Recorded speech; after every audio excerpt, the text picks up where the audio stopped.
Esperen que ordene un poquito los papeles, porque si no, hago desastre. Bueno, buenas tardes. Agradezco la invitación. En realidad, especialmente desconozco un poco el funcionamiento, digamos, del grupo que convoca a este coloquio, pero agradezco especialmente a Yamil, que se llegó, digamos, a comentarme de qué se trataba y a hacerme personal la invitación, ¿no? Y él me comentó algo así como precisar lo inconsciente. Lo tomé, lo anoté, empezó a tener resonancias en mí. Y como quería intentar ser preciso, dije, bueno, voy a transitar por caminos ya recorridos por mí, o en todo caso más estabilizados, más decantados, de algunas cuestiones que trabajé un tiempo, dejé reposar, y hace poco estoy retomando, pero créanme, armé un escrito y lo deseché. Hoy le decía a alguien, 1 hora libre en consultorio y reescribí. Todo lo que van a escuchar son apenas balbuceos, realmente lo digo, de algo que no deja de tener relación con esto que acabo de nombrar, pero que de todas maneras, bueno, tiene algo de riesgo, porque son simplemente líneas, lo mejor de algunas investigaciones futuras o un trabajo por venir, y que tiene que ver con otra perspectiva, como decir, bueno, a lo mejor entre percepción y lo ya concienciado, para no usar la palabra conciencia, hubo un pequeño ahí corrimiento, ¿no? Entre la elaboración del escrito que iba a presentar y lo que, bueno, entre anoche y hoy dije, no, esto no.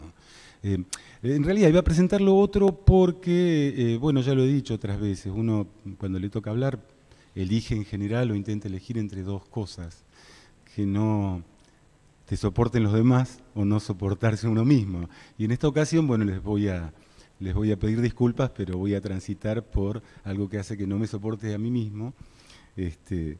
Y en todo caso, evitando eso, voy a dificultar que a lo mejor en una de esas ustedes digan que esto resulta insoportable. Bueno, lapsus mediante, tal vez me hizo eco alguna de las cosas que escuché recién. Yo escuchaba, sí, la verdad que es terrible, digamos, ¿no? Representarse a sí mismo como criminal, asesino. Tal vez hoy voy a discurrir por algo que todavía es mucho más inconfesable e irrepresentable, porque en verdad, y mal que le pese a Kant, digamos, sin el emotivismo la ética no resulta sostenible, mal que le pese a Kant, que tampoco era ningún boludo y también lo sabía, por eso le gustaba tanto Hume, es inconfesable para otro el crimen. Hay muchos que no tienen problema en confesárselo a sí mismos.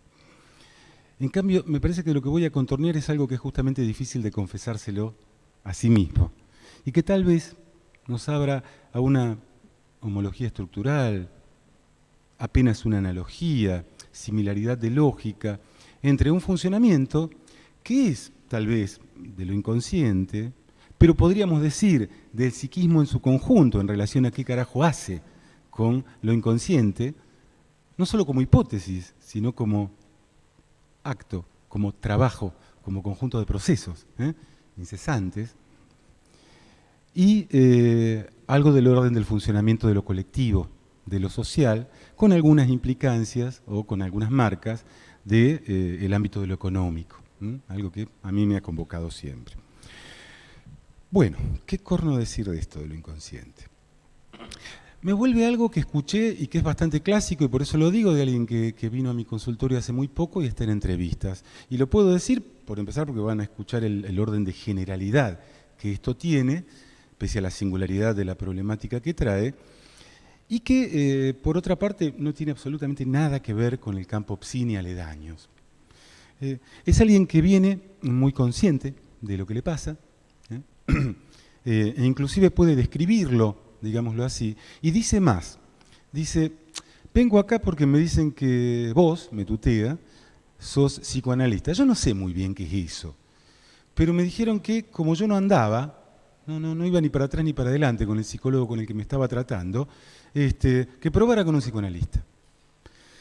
Quien viene dice lo siguiente, yo sé lo que me pasa, yo sé lo que tengo que hacer para no seguir haciendo lo que causa que esté mal, que la pase como el traste, bla, bla, bla, bla, bla. El psicólogo me decía, bueno, a ver qué es lo que sabés, lo categorizaba, lo analizaba, lo desbrozaba, ayudaba conmigo a darle otra forma, y me decía, bueno, a ver cómo elaboramos los pasos para que vos lo hagas. Ignoro desde qué marco teórico trabaja ese colega, Pero lo que él decía es, al principio funcionó, pero después inmediatamente dejaba de andar la cosa. Claro, en cuanto la sugestión se cae, eso deja de funcionar. Eso no funciona. Eso está en la misma dirección de la contrainvestidura. Lo sabemos hasta el hartazgo quienes ejercemos el psicoanálisis y quienes hemos estado padeciendo del otro lado, como quien dice, del mostrador o acostados al diván. Entonces él dice, ¿por qué no lo hago? ¿Por qué no puedo hacerlo? En realidad sé lo que tendría que hacer, no sé cómo hacerlo. Bueno, ahí tenemos planteada la dinámica o la dimensión del inconsciente en su cotidianidad, aparentemente más banal, pero más compleja. Un saber, digámoslo así, que no basta con el saber ante la conciencia, para que, sin embargo, algo siga siendo eficiente y nos haga actuar a espaldas de ese saber de la conciencia y al mismo tiempo manteniendo alejado de la conciencia eso que nos hace actuar. Ahí lo tenemos, no es tan complicado el asunto, o aparentemente no es tan complicado. ¿Lo estoy precisando? No, me parece que no preciso un carajo, digamos, que no precisé nada, que simplemente dije algo que seguramente todos estamos anoticiados. Porque claro, yo había escrito antes que si hablamos del inconsciente, siempre se trata de algo que no se sabe. Y no va a venir un saber, no lo hay. Un saber último que cancele ese vacío, digamos, de saber. Eso que hace que él dice, sí, yo sé, pero no sé cómo carajo hacerlo. Digamos. El psicoanálisis, en todo caso, hace algo con ese vacío. Y en el campo teórico hace que ese vacío sea ocupado por, bueno, Lacan lo pone en primer plano, el falo. Y acá viene mi obsesión con la economía, pero la dejo acá. Es decir, el falo como el dinero no se significa a sí mismo. Bueno, es más, según Lacan, el dinero deviene en tanto significante el más anulador, aniquilador de toda significación. Bueno, esta distinción merece ser discutida, esta perspectiva lacaniana, demasiado apegada a la letra de Simmel. Pero hoy no voy a seguir por ahí va a seguir cuando yo dije esto más o menos lo tengo armado. Pero desde ahí, en realidad, ¿saben qué? Estoy tratando de ser honesto conmigo mismo. Soy deudor de un grupo de lectura que hace poquito conformamos, un grupo de lectura y producción. Se llama Marcas de las teorías económicas en Freud. Lo hacemos bajo el paraguas del ERAP, a lo mejor algunos conocen de qué se trata. Funciona como un convenio entre la CEIDESOC de la universidad y el Colegio de Psicólogos. Y estoy compartiendo espacio en esto con 4 colegas, algunos seguramente los conocen, uno es Iván Fina, Carlos Benítez, Guillermo Lembo, Claudio Giannini.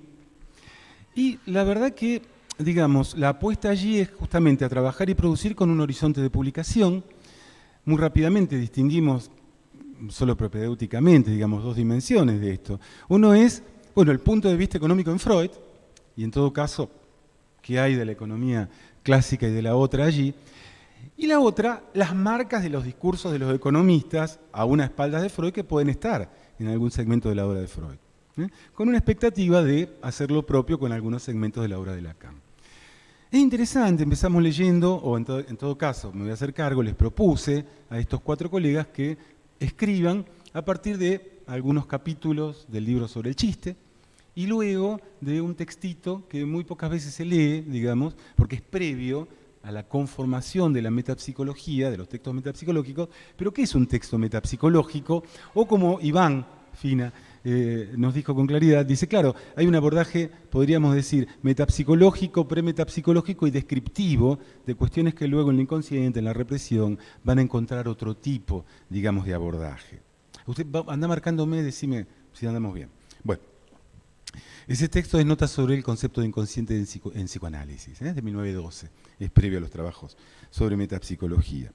Y hay un montón de resonancias que empezaron a aparecer entre estos escritos balbuceantes, el intercambio que se da a posteriori, las preguntas que me hacen, las aclaraciones o recordaciones que nos produce sobre alguna cuestión, como por ejemplo sobre los modos, digámoslo así, en que piensan las decisiones, que piensan la causación de la demanda, para decirlo en un término que nos resulte afín, los economistas neoclásicos. Hay uno de los colegas que además es licenciado en economía, con lo cual nos tira algunas puntas. Y empezaron a aparecer alguna cuestión, ¿no? alguna cuestión que me hicieron pensar que más que de precisar, en el sentido como quien dice de ser preciso, ¿no? Como quien dice de aportar claridad, de determinar, digámoslo así, más o menos unívocamente, la noción de inconsciente, me llevara hacia la otra dimensión de precisar, que es, ¿se necesita lo inconsciente? ¿Para qué la necesitamos? ¿Quién la necesita? ¿Qué le hace obstáculo y tal vez a qué les hace obstáculo? No sé si la noción de inconsciente o aquello por lo cual lo conocemos como entidad, es decir, sus efectos. Ambas cosas tal vez. La noción de inconsciente, las teorizaciones freudianas, las teorizaciones winnicottianas, lacanianas, etcétera, y podríamos agregar una larga lista de etcétera que incluye a colegas que hoy están produciendo acá, en nuestro medio, y al mismo tiempo lo inconsciente en acto. Es decir, lo que vos hacías referencia, esta esquicia que empieza a aparecer y que lleva, digámoslo así, de la noción de inconsciente a la práctica analítica o al devenir, siempre inacabado como analista. Entonces voy a ver si puedo balbucear algunas cosas en relación a esto. Por lo pronto, en ese texto y en los textos de metapsicología, la noción de inconsciente viene marcado o ahí muy metonímicamente enlazado a la noción de representación inconsciente, lo cual se dice rápido, estamos tan acostumbrados luego de un siglo de freudismo, ¿no? Como estamos acostumbrados luego de un siglo y medio de marxismo a hablar de plusvalía como si fuera la cosa más natural del mundo, o mercancía, como si no ocultara, digámoslo así, algunos misterios. Esto sigue siendo misterioso y en su momento fue escandaloso y creo que lo sigue siendo en la medida en que nos detenemos. Es un escándalo hablar de una representación inconsciente. Y creo que el inconsciente en sí también sigue trayendo algo del orden de un escándalo. Si lo olvidamos, estamos al horno, como dicen los chicos. Un escándalo para la filosofía, un escándalo para la psicología, sin duda. ¿Qué es para el ámbito filosófico o qué se podría pensar en esa época y aún ahora? Aún ahora. Es una representación que no es de la conciencia, que no se da en la conciencia, que no es dada por la conciencia y que no se da ante la conciencia. ¿Qué es una representación de la cual la conciencia no se puede representar? ¿Qué corno es eso? ¿Con qué se come? Además Freud lo escribe más o menos así, ¿no? Dice con qué se come porque era un hombre muy bien, a la hora de escribir era hermoso, ¿no? Pero también y no solamente en el ámbito de la psicología y de la filosofía. Trae, porque lo propio de Freud no es nombrar lo inconsciente, es haberlo fundado represión mediante, y a partir de ahí haber abierto una dimensión económica, es decir, sin la noción de investidura y contrainvestidura como correlativo de la represión, el inconsciente es psicológico o filosófico, que ya se nombraba. Vos lo dijiste también, yo lo estoy diciendo de otra manera. El inconsciente freudiano, y en ese escrito lo dice con total claridad, Freud lo escribe, nace a partir de allí, es a partir de allí, es a partir de la noción de represión. Y junto con la noción de represión aparece la interiorización del conflicto y el interjuego de fuerzas. Y con esto digo que es un escándalo la noción de representación inconsciente también para el ámbito de la medicina. Y hoy diríamos de la psiquiatría tradicional. ¿Y por qué no? De la psicología que pretende retomar aquella vía, que está tan en boga, ¿no? tan modernamente apolillada. Bueno, no importa, no me voy a detener en eso, que son mis odios. Unas ciertas psicologías que pasan por sumamente actuales y son verdaderamente dieciochescas en su concepción epistemológica. En realidad, el siglo XVIII produjo psicologías mucho más ricas y mucho más interesantes, ¿no? Basta leer la de David Hume, Un amor que nombro cada tanto. Pero, digo, bueno, no, basta de digresión. A ver, para la medicina, ¿por qué? Porque Freud abandona, digamos, con esta hipótesis del inconsciente, pero con la elaboración de lo inconsciente, represión mediante e interiorización del conflicto, elabora el punto de vista deficitario, lo desecha. El punto de vista psicopatológico lo desecha, por más que escriba psicopatología de la vida cotidiana. Ya el malestar, el síntoma, llamémoslo como querramos, aunque sabemos que no son lo mismo, ¿no? No nos confundamos. No se trata ni de debilidad constitutiva, ni de incapacidad del yo para elaborar la síntesis, ni de degeneración hereditaria. El síntoma, el malestar, devienen como productos de un conflicto entre fuerzas psíquicas opuestas. Y ahí es donde en este escrito vemos operar el punto de vista dinámico, que a posteriori deviene económico, o en todo caso deja de ser descriptivamente dinámico para producirse esa escisión, hasta por ahí no más, entre punto de vista dinámico y económico. Claro, este escándalo, lejos de precisar, desbarata. ¿Qué desbarata? Bueno, desbarata tanto como acota. O sea, la precisión en un sentido ambiguo. Sí, desbarata, pero acota, que es uno de los sentidos posibles de precisar. Acotar, recortar. ¿Acota qué? Las pretensiones de tranquilizadora precisión que aparece en la filosofía, en la psicología y en la medicina. En la medicina con su vertiente psicopatológico clasificadora, y en la filosofía con la equiparación de psíquico a consciente y, en todo caso, tratando de esquivar el atolladero, que por supuesto que hay filósofos en el siglo XX que tratan de no esquivarla, que trae una representación inconsciente. Esta contradicción en los términos, ¿no?, para la psicología y la filosofía de la época. Bueno, a ver, voy a glosar un poco el escrito, muy rápidamente. Ese que nombré, seguramente todos lo han leído, o casi todos lo han leído. Ahí van a leer una tripartición que no es la más tradicional. La más tradicional es que abordar el aparato psíquico aparezca el punto de vista tópico, el dinámico y el económico. Acá está concerniéndose a lo inconsciente y él se encarga de escribir. Vamos a tratar de concernir qué es en psicoanálisis y solo en psicoanálisis la noción de inconsciente, o el concepto de inconsciente. Y entonces aparece otra tripartición que es descriptivo, dinámico y sistemático, que no son superponibles, no es superponible en absoluto con la anterior, cosa que sucede con todos los textos de Freud. A veces los mismos términos no se superponen de un escrito al otro, o en la economía del texto, de una parte del texto a otra parte del texto. Su argumentación es claramente incesante, y es alguien que en ese sentido a mí me parece que ha tenido una notable valentía a la hora de escribir. En otros campos no lo sé, no lo conozco, no hablo del Freud persona, tengo transferencia con sus textos. Y una relación un poquito fetichista con algunas de sus pertenencias, pero eso ya es otra cosa, ¿no? Bueno, y sí, ¿quién no tiene una fotito, no? ¿Quién no trató de robar una piedrita del consultorio? Bueno, en fin. Bueno, entonces, la primera es bien claro, es decir, cuando él dice, ¿qué corno estamos diciendo cuando hablamos del inconsciente? Dice, bueno, a ver, una representación, una idea puede estar en este momento en la conciencia por haber ingresado desde la percepción exterior o desde la apercepción, o sea, de la percepción interior. Perfecto, dice, pero al rato no está más. La llave, ¿dónde carajo dejé la llave?, etcétera, etcétera. Dice, bueno, ¿qué vamos a decir? Que eso en ese momento no era psíquico. Si hace un rato lo era, y dentro de un rato puede volver a serlo. Dice, evidentemente estaba en nuestro espíritu, es la palabra que usa, pero, dice, se ha ausentado de él. Podemos decir que está en estado de latencia, por lo tanto, en términos descriptivos, es inconsciente. Pero dice, pero esto no es lo inconsciente que yo quiero concernir. No es que no me interese, ¿verdad? Después va a buscar esa suerte de formación de compromiso a la que va a llamar preconsciente.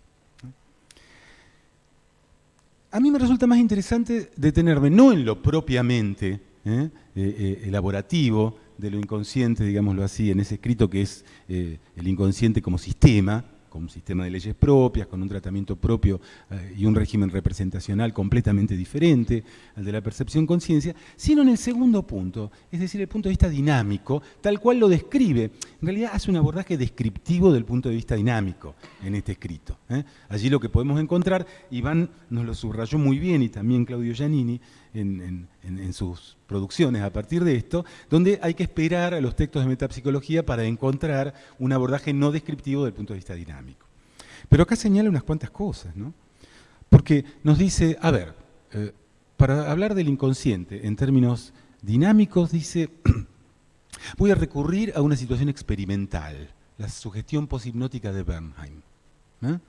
Bernheim investigaba, hipnotizaba, y en estado de hipnosis le decía a los hipnotizados, bueno, mire, después al despertarse, más o menos a la media hora o a una señal mía, los relatos varían, el de Freud es unívoco, pero los relatos que se pueden recopilar varían. O le daba una señal o le decía, después de tanto tiempo, usted va a realizar tal o cual acción, por ejemplo, levantarse y abrir la ventana. Entonces, se lo sacaba del estado de hipnosis, Al tipo se le preguntaba si acordaba que había pasado. No, vine acá para que me hipnotizaran, la verdad no me acuerdo más nada. Bla, bla, bla. Está hablando, de pronto ante la señal, o pasado más o menos ese tiempo, se paraba y realizaba la acción. ¿Eh? Bueno, se le preguntaba qué hizo. Sí, me levanté y abrí la ventana. ¿Y por qué? Y porque me vino a la conciencia, me vino a la cabeza la representación de pararme y abrir la ventana. ¿Y por qué? No sé, me vino. Si se lo sigue interrogando, el tipo sigue dando razones, ¿no? Sigue tratando de argumentar y de justificar por qué hace lo que hace. Freud lo dice con claridad. Dice, el sujeto ejecuta la acción con conciencia, pero sin saber por qué. Tiene un saber ante la conciencia que no es el saber de lo que causa, de lo que determina su accionar. Entonces dice, esto es lo que podemos empezar a describir como inconsciente desde una perspectiva dinámica. Conciencia, digámoslo así, de una representación ligada a una acción, desconocimiento de lo que motiva esa acción, desconocimiento de lo que nos mueve, como hubiera dicho Aristóteles, de lo que nos anima, hubiera escrito Aristóteles. Bueno, ahora bien, ¿qué es lo que como saber no retorna a la conciencia? Es decir, y que podríamos hasta adelantar, y que este saber que aparece, y es más, la justificación que se sigue dando, el sujeto si se lo interroga, no sé, tuve calor, entonces quise abrir la ventana, no sé, escuché un ruido y quise ver de qué se trataba.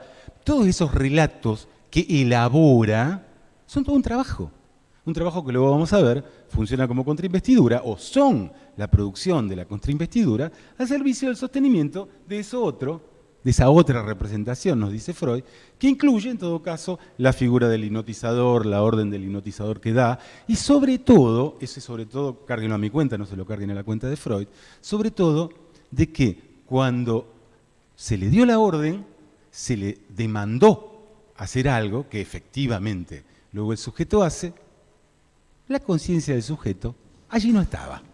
Entonces uno dice, claro, esto es una situación experimental. Y Freud dice, no, pero fíjense que esto pasa con mis histéricas. Y en otros escritos dice, y con mi neurótico obsesivo también, bla, bla, bla, bla, bla. Vertiente psicopatologizadora para un abordaje que de psicopatológico tiene bastante poco. Es decir, Freud nunca dijo neurótico obsesivo, entonces pronóstico, diagnóstico, pronóstico y tratamiento. No. Sabemos que no, por los análisis que nos quedaron, y en todo caso, quienes ejercen el análisis en esta ciudad y nos han conducido nuestros análisis, no han ido por estas derivas, en general.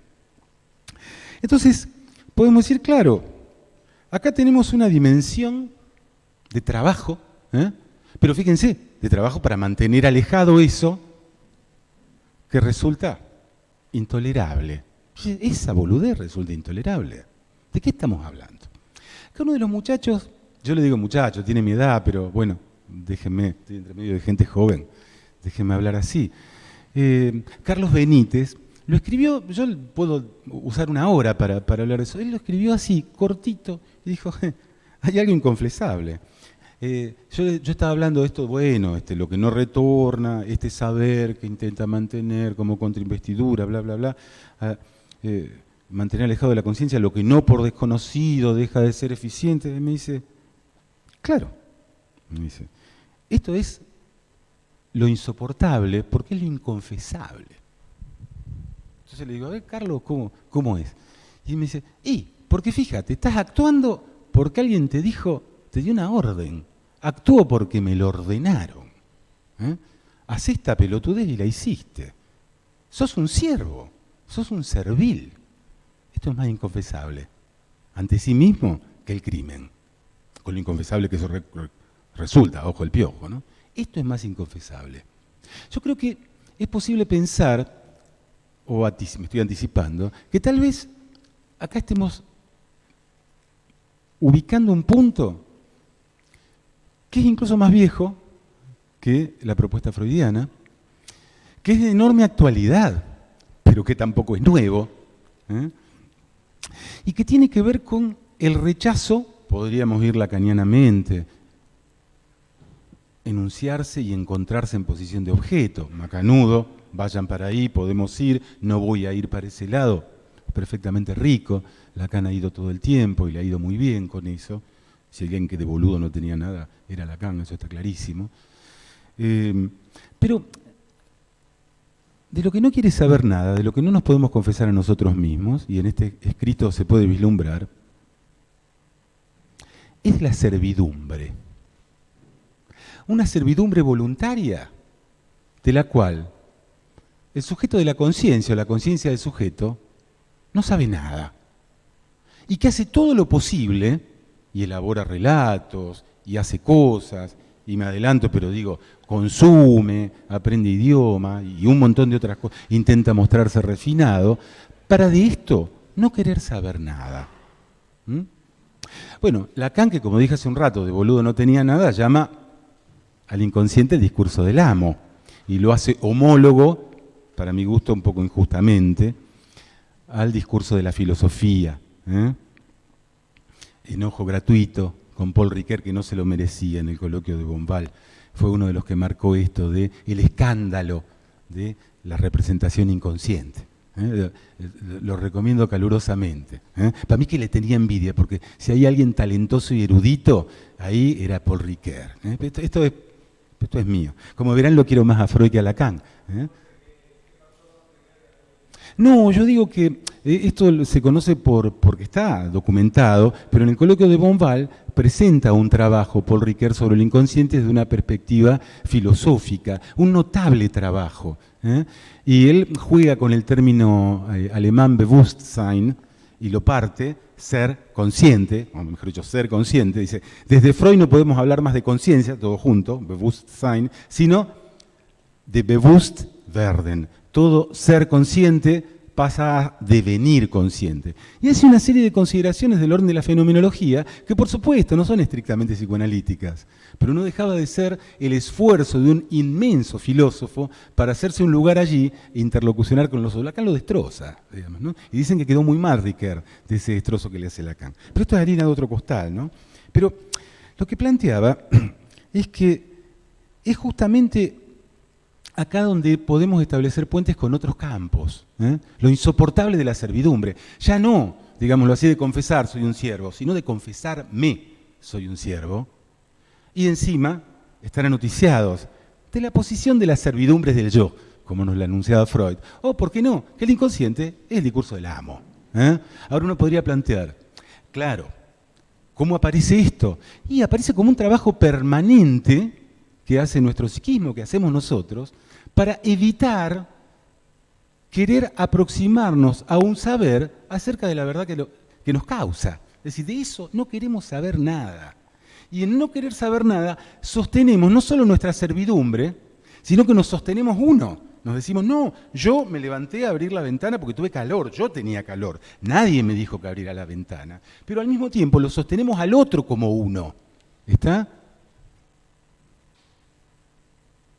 El discurso sobre la servidumbre voluntaria de Etienne Lavoisier es del siglo XVI.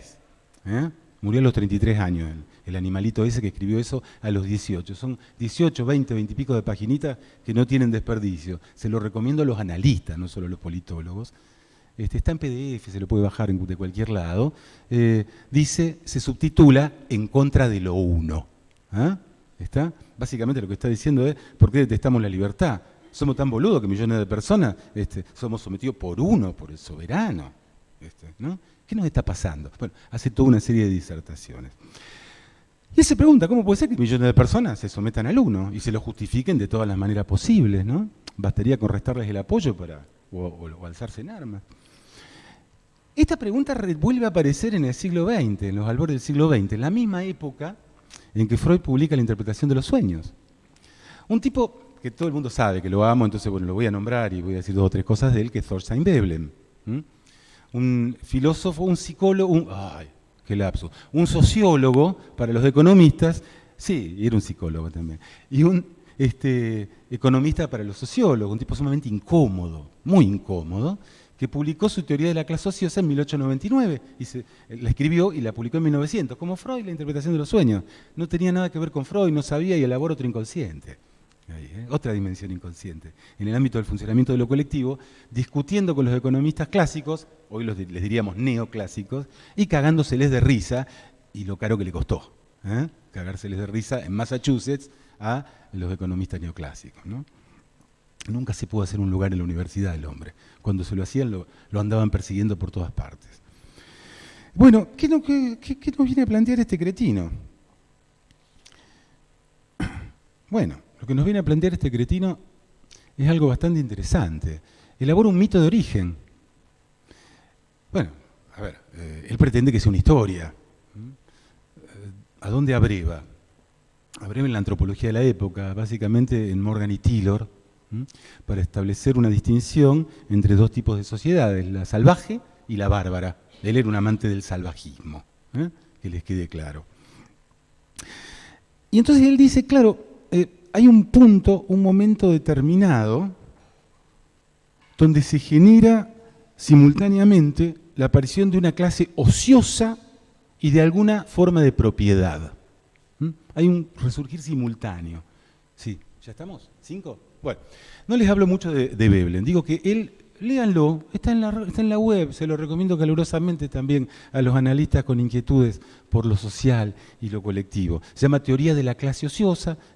Bueno, ahora algunos de los muchachos que están conmigo leyendo me lo pidieron, ellos me pasaron otras bibliografías.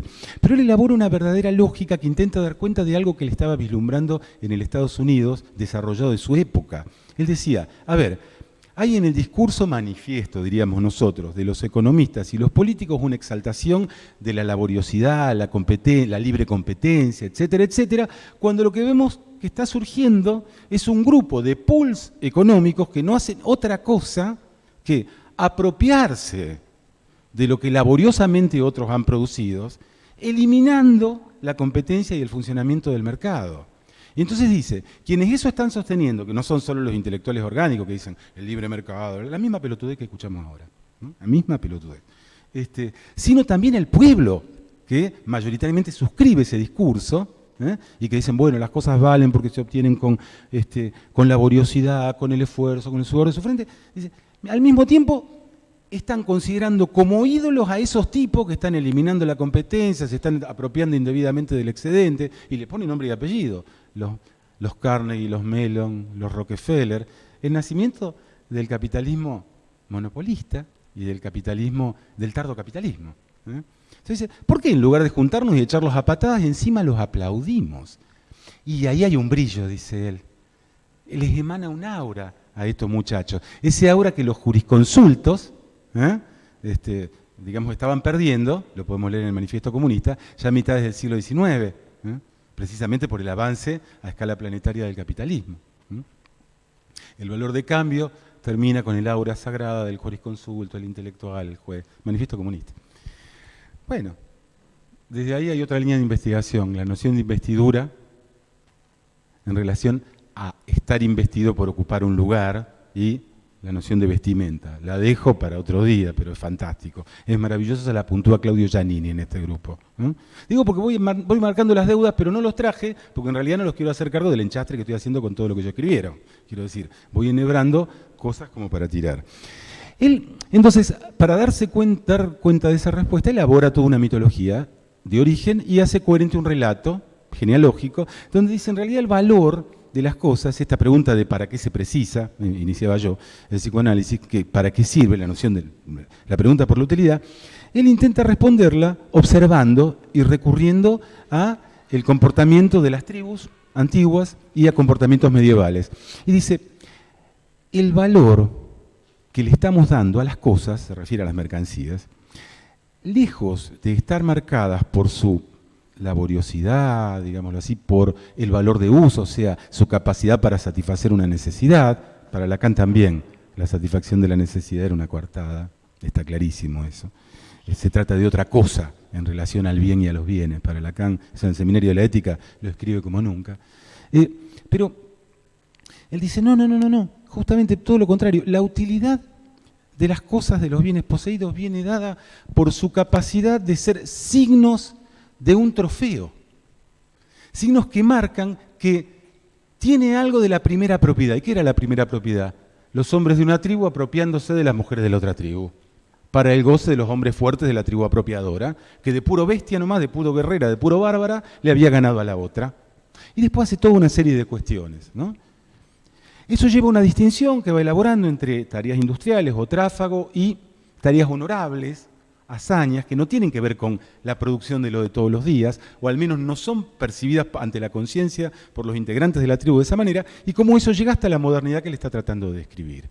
Entonces dice, las cosas valen por su capacidad para ser ostensible, mostrable, evidente ante los demás y ante sí mismo. No, dice, para ser ostensible ante los demás, la capacidad de tener la potencia de derrochar tiempo, de derrochar trabajo y de derrochar bienes. Pero ojo, quien lo produce, quien produce ese derroche, no es que está diciéndose a sí mismo estoy derrochando, está diciéndose a sí mismo que eso le resulta imprescindible. Y al decir que le resulta imprescindible, está desconociendo al servicio de qué se pone ese derroche, que es al servicio de marcar su lugar social y de construirse una imagen ante los otros y ante sí mismos que lo aleje precisamente del servilismo. Sin registrar que precisamente allí es servil a ese mandato de tener que mirar la hora en un reloj que cueste 5, 6, 10 mil, 100 mil dólares. O en tener que, aunque su vehículo funcione, tener que cambiarlo porque ya no brilla. Acá tenemos dos principios. Para sostener lo inconsciente, reprimido, en tanto que reprimido, es imprescindible establecer un gasto permanente. Lo escribe Freud de muchas maneras a lo largo de su metapsicología. En eso consiste buena parte del punto de vista económico. Para sostener las jerarquías y sostener incuestionado lo uno, podríamos decir, el soberano, que hoy ya no se trata del rey, ni siquiera del presidente, no tenemos ningún problema, y menos con el que tenemos, decir el presidente es un pelotudo. No tenemos ningún problema. El problema es lo que, a pesar de que el presidente es un pelotudo, se mantiene como uno y a lo cual seguimos siendo serviles. El psicoanálisis claramente es una de esas herramientas, no para que evidentemente el servilismo desaparezca, pero por lo menos que estemos advertidos de no más servilismo que el imprescindible. No confundir el significante amo con los amos que nos inventamos todos los días. Y hay una homología estructural fundamental entre esto y este modo de funcionamiento social, esta lógica que construye, por ejemplo, un Thorstein Veblen para decirnos, bueno, eso, de eso se trata. Es un gasto permanente y constante que estamos realizando para mantenernos alejados de no representarnos a nosotros mismos ante eso horroroso e inconfesable que es el servilismo. Pero eso mismo es el servilismo de la modernidad. Lo dejo ahí porque son líneas de investigación. Yo no creo que haya respondido un carajo. Tiro eso. Bueno, perdonen el tiempo.